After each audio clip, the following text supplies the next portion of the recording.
말씀은 신명기 8장 말씀입니다. 1절부터 10절까지 한 목소리로 읽겠습니다. 신명기 8장 1절에서 10절입니다. 한 목소리로 읽습니다. 내가 오늘 명하는 모든 명령을 너희는 지켜 행하라.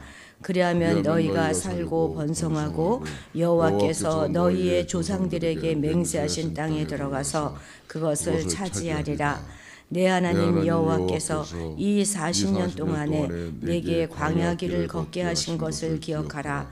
이는 너를 낮추시며 너를 시험하사 내 마음이 어떠한지 그 명령을 지키는지 지키지 않는지 알려 하심이라. 너를 낮추시며 너를 줄이게 하시며 또 너도 알지 못하며 내 조상도 알지 못하던 만나를 내게 먹이신 것은 사람이 떡으로만 사는 것이 아니요 여호와의 입에서 나오는 모든 말씀으로 사는 줄을 내가 알게 하려 하심이니라. 이 40년 동안에 내 의복이 헤어지지 아니하였고 내 발이 부르짖지 아니하였느니라. 너는 사람이 그 아들을 징계함 같이 내 하나님 여호와께서 너를 징계하시는 줄 마음에 생각하고 내 하나님 여호와의 명령을 지켜 그의 길을 따라가며 그를 경외할지니라. 내 하나님 여호와께서 너를 아름다운 땅에 이르게 하시나니 그것은 골짜기든지 산지든지 시내와 분천과 샘이 흐르고 밀과 보리의 소산지요 포도와 무화과와 석류와 감람나무와 꿀의 소산지라. 내가 먹을 것에 모자람이 없고 내게 아무 부족함이 없는 땅이며 그 땅의 돌은 철이요 산에서는 동을 캘 것이라. 내가 먹어서 배부르고 내 하나님 여호와께서 옥토를 내게 주셨으므로 말미암아 그를 찬송하리라. 아멘. 아멘. 오늘 본문은 두 부분으로 나뉘어지는데요. 앞쪽 6절까지는 율법 순종에 관한 이야기를 다루고 있고 뒤에 이제 7절에서 10절까지는 약속한 그 땅에 대한 찬미 노래가 나오고 있습니다. 율법에 대한 순종 요구는 신명기 4장부터 끊임없이 반복되어 나오고 있었는데요. 각 본문마다 약간의 차이점이 발견되어집니다. 4장에서 7장까지는 율법을 준수하면 잘 지키면 그 약속의 땅을 차지할 수 있을 것이다 이렇게 이야기하고 있었는데 여기 이제 8장에서는 율법 순종을 요구하면서 지난 40년의 그 기간을 율법 순종에 대한 시험 기간이었다 이렇게 묘사하고 있습니다. 다시 말해서 이 광야 기간은 이스라엘이 율법 순종을 배우는 시험 기간이었고 또한 하나님의 말씀으로 살아가는 것에 대해서 그것을 깨닫는 그런 시간이었다 이런 이야기이죠. 게다가 모세는 이 기간을 이스라엘을 하나님이 보호하셨던 그런 보호 기간으로 묘사하고 있습니다. 가나안 입성과 유산을 받는 그것은 단회적인 사건이지만 물론 그 안에 들어가서 이제 생존하고 부흥하는 것은 가나안 땅에서 어떠한 삶을 지속하는가 거기에 따르게 되는 것이죠. 우리 1절 같이 읽겠습니다. 내가 오늘 명하는 모든 명령을 너희는 지켜 행하라. 그리하면 너희가 살고 번성하고 여호와께서 너희의 조상들에게 맹세하신 땅에 들어가서 그것을 차지하리라. 아멘. 여호와의 명령을 지킬 때는 그 땅에서 살고 번성하게 되겠지만 여호와의 목소리를 청종하지 않을 때는 멸망했던 다른 민족들처럼 멸망하게 될 것입니다. 이스라엘의 안전과 미래는 풍부한 자원에 달려있는 것이 아니라 신실한 순종 여부에 달려있다는 것이죠. 하나님의 뜻의 전모를 우리가 확실하고 분명하게 다 알 수 있는 것은 아니겠지만 그렇다고 우리가 핑계댈 수 없는 것은요. 불순종을 정당화할 만큼 그렇게 모호하지는 않다는 것이 사실입니다. 우리가 알고자 하고 듣고자만 한다면 분명하게 하나님의 뜻과 그 계획은 우리에게 알려집니다. 근데 문제는 뭐라는 거예요? 우리가 듣고자 하지 않는 것, 귀를 닫고 있는 것이 문제라는 것이죠. 자, 2절, 3절도 읽겠습니다. 내 하나님 여호와께서 이 40년 동안에 내게 광야길을 걷게 하신 것을 기억하라. 이는 너를 낮추시며 너를 시험하사 내 마음이 어떠한지 그 명령을 지키는지 지키지 않는지 알려 하심이라. 너를 낮추시며 너를 줄이게 하시며 또 너도 알지 못하며 내 조상들도 알지 못하던 만나를 내게 먹이신 것은 사람이 떡으로만 사는 것이 아니요 여호와의 입에서 나오는 모든 말씀으로 사는 줄을 내가 알게 하려 하심이라. 아멘. 가장 먼저 가나안의 풍요로움을 기대하는 이스라엘 백성에게 40년 동안 이 걷게 하셨다, 광야의 길을 걷게 하셨다 하는 사실을 기억하라 이렇게 말합니다. 어제도 우리가 기억하라 하는 말씀 들었잖아요. 그때 모든 것들을 기억하라 이렇게 말씀하시는 것이죠. 풍요는 곧잘 우리를 망각과 교만으로 인도하게 됩니다. 광야 여정 중에 늘 은혜로 채우셨던 그 하나님을 기억하고 겸손히 행하는 것은 약속의 땅에서 안전하게 거하게 되는 그 길이 될 것입니다. 풍요 속에서 꼭 우리는 하나님을 기억해야 하는 것이죠. 회고와 회한에 머물지 말고 교훈과 깨달음을 얻으라 이렇게 말씀하십니다. 모세는 여기서 지난 40년의 생활을 재해석하지요. 이는 결코 징계에 따른 무익한 시간이 아니라 이스라엘 백성이 가나안에서 하나님의 나라를 건설하기 위한 그런 준비 기간이었다는 것입니다. 민수기에서는 이스라엘 이 40년의 광야 기간을 여호와의 말씀에 순종하지 않았던 반역과 배역의 기간이다 이렇게 말합니다. 그런데 본문은 이 40년 생활을 여호와의 명령에 대하여 순종하는 것을 배우는 교육 기간이었다 이렇게 보는 것이죠. 시각의 차이에 따라서 참 다르게 보는 거죠. 그런 교육의 목적은 근데 무엇이라는 것입니까? 첫째는 그러니까 이 광야 기간은 겸손을 함양하는 그런 기간이었다 하는 것입니다. 그것을 배우는데 얼마나 걸렸어요? 40년이나 걸렸지만 제대로 잘 배우지는 못했던 것 같습니다. 그러나 그렇다고 해도 우리가 이스라엘 백성들을 탓하거나 정죄할 수 없는 것은 우리가 해봐서 우리도 알지만 겸손을 배운다는 게 그렇게 쉬운 게 아니잖아요. 정말 죄성을 가진 인간이라 정말 쉽지 않습니다. 우리도 평생 달려왔는데 다 된 듯 하다가도 어느새 또 교만을 떨고 있는 우리를 보잖아요. 어느 정도 이 정도면 좀 겸손 좀 해진 것 같다 하는데 또 어느 순간 말짱 도루묵이고 뭐 그렇게 되지 않습니까? 정말 겸손하신 우리 주님을 본받는 그 일은 평생의 우리의 과업이 되어야 할 것입니다. 어느 순간도 다 됐다 이렇게 마음을 놓을 수 있는 그런 것은 아닌 것 같습니다. 그럼에도 불구하고 그것은 꼭 포기하지 말고 우리가 배워야 하는 것이기 때문에 그 긴 세월이 우리에게도 그들에게도 필요했던 것 같습니다. 또한 한 세대가 다 지나가도록 광야길을 걷게 하신 또 다른 이유는 순종 여부를 시험하기 위하심이라는 것이죠. 하나님은 늘 우리들에게도 그 순종 여부를 시험하신다 하는 사실을 우리가 기억하고 있어야 할 것입니다.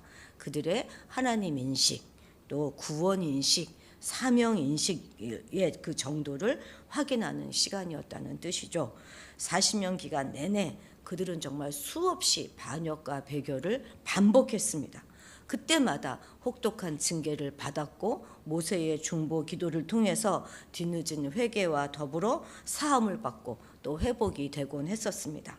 그들이 그 목이 뻣뻣한 죄의 근성, 또 과거로 자꾸 돌아가려고 하는 노예 근성, 이런 것들을 뿌리 뽑기 위해서는 정말 40년의 시간도 부족했던 것이죠. 3절에 보면 이 3절에서는 알다라는 동사가 무려 3번이나 나오고 있습니다. 처음 2번은 이스라엘과 이스라엘 조상들이 알지 못했던 것들을 언급하면서 과거를 가리키고 있다면 마지막 한어는 내게 알게 하려 하심이니라 하는 그런 말씀을 통해서 미래를 지향하고 있습니다. 광야를 통해서 하나님께서 결정적으로 이스라엘에게 알게 하시려고 했던 것은 아주 핵심 교훈은 바로 이것입니다. 사람이 여호와의 입에서 나오는 모든 말씀으로 살아야 할 것이다 하는 바로 이 말씀인 것이에요. 이것이 바로 핵심 교훈입니다. 이 말씀은 여호와께서 우리 예수님께서 사탄의 시험을 물리칠 때 그때도 사용했던 말씀이기도 하잖아요. 하나님은 이들로 하여금 과연 자신의 생사회복은 하나님께 달려있고 그들이 궁극적으로 생명을 얻는 길은 그분의 입에서 나오는 말씀에 절대 순종하며 사는 길뿐이다 하는 것을 깨닫게 하기 위함입니다. 사실 우리가 살아가는 이 세상도 광야와 똑같지 않습니까? 이런 광야를 살아가면서 우리는 오직 하나님께로부터 나오는 그 도움만 겸손히 구하며 살아가야 할 것입니다. 사실 광야는 불안과 두려움을 자아내는 혼돈의 땅인 것은 분명하지만 혼돈을 두려워하지 않는 믿음의 백성, 순종의 자녀를 만드는 그런 창조의 산실이 되기도 합니다. 순종이 생명의 길을 배우는 학교이고 또 훈련의 장인 것이죠. 순종하면 이 광야에서도 가나안을 누릴 수 있지만 순종하지 않는다면 가나안에서도 광야를 살게 되는 것입니다. 우리도 이 광야의 학교에서 서두르지 말고 차분히 하나씩 잘 배워나가서 어떤 혼돈과 어려움 가운데서도 두려워하지 않고 살아나가야 할 것입니다.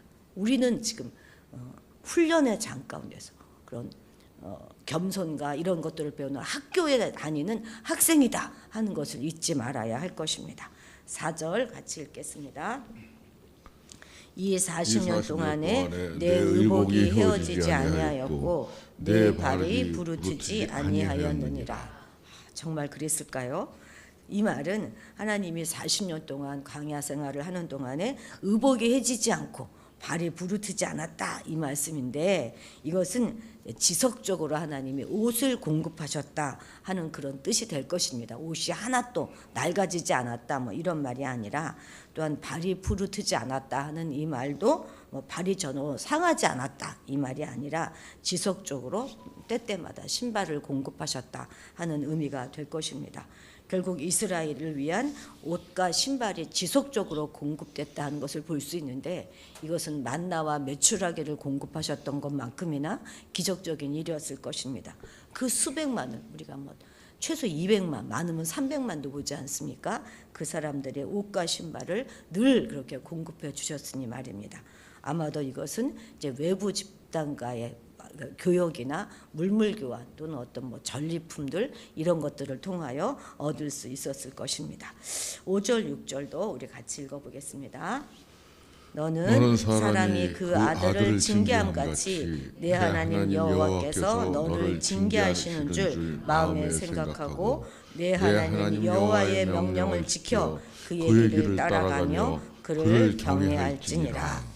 이렇듯 척박한 광야에서 의식주의 중단 없는 공급을 경험한 이스라엘 백성은 하나님께서 그들을 징계하실 때 아버지가 아들을 징계하실 때처럼 그들을 사랑하기 때문이다 하는 사실을 늘 기억하고 말씀에 절대 순종해야 하는 것이죠. 그러니까 이 이스라엘의 광야 생활은 분명 돌봄의 기간이었던 것과 동시에 또 징계를 받는 그런 징계 기간이었던 것이죠.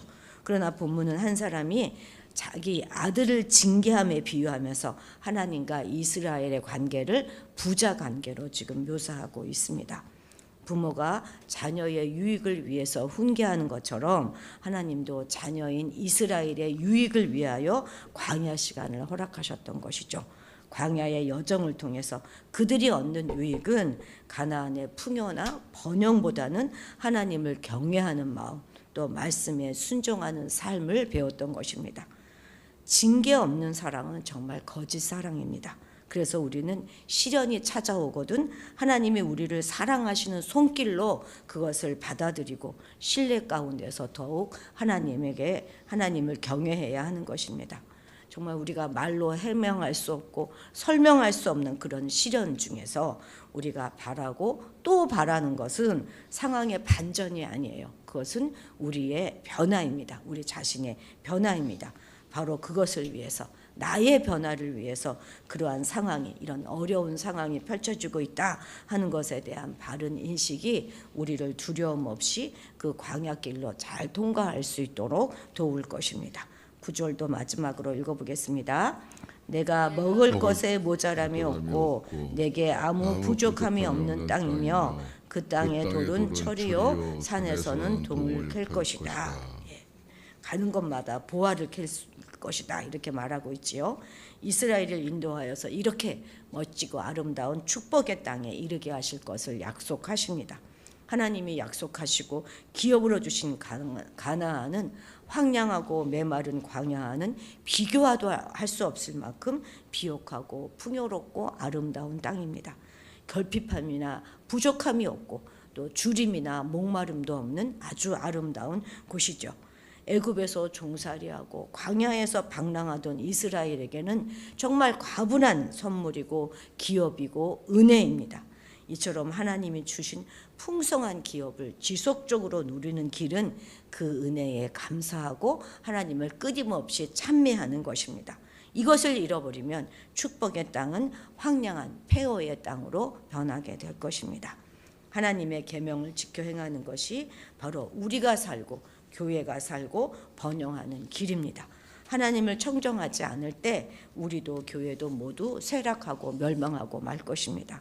너무 늘 듣는 말이라 우리가 병소리, 소홀히 들을 수 있는데 늘 우리는 이 말씀을 기억해야 하는 것입니다. 우리의 안전과 미래는 풍부한 자원에 달린 게 아니에요. 신실한 순종에 달려있다 하는 것을 다시 한번 우리는 기억해야 할 것입니다. 아직 은혜의 시간이 남아있을 이때에 서둘러 우리는 하나님을 기억하고 경외하고 감사로 찬미하는 삶을 게을리해서는 안 될 것입니다. 기도하시겠습니다.